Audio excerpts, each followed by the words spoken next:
تبارك الذي جعل في السماء بروجا وجعل فيها سراجا وقمرا منيرا، وهو الذي جعل الليل والنهار خلفة لمن أراد أن يذكر أو أراد شكورا.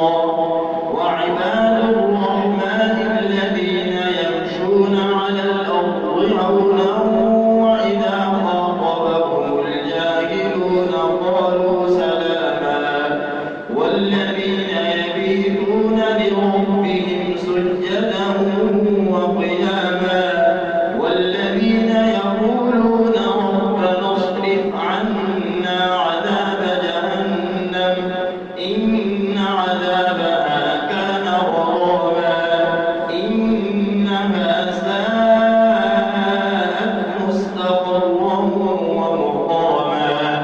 والذين إذا أنفقوا لم يسرفوا ولم يقتروا وكان بين ذلك قواما.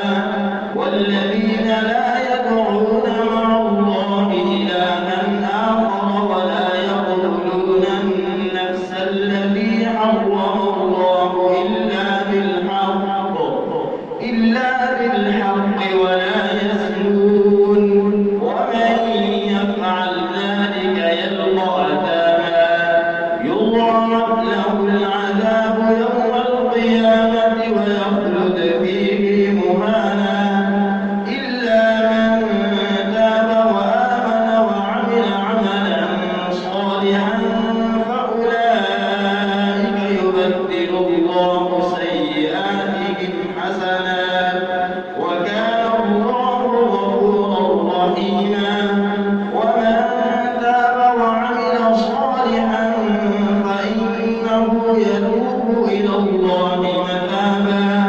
والذين لا يشهدون الزور وإذا مروا باللغو مروا كراما.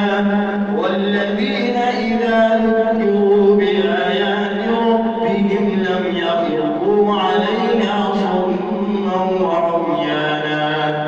والذين يقولون ربنا هب لنا من أزواجنا وذرياتنا قرة أعين واجعلنا للمتقين إماما. أولئك يجزون الغرفة بما صبروا ويلقون فيها تحية وسلاما خالدين فيها حسنت مستقرا ومقاما. قل ما يعبأ بكم ربي لولا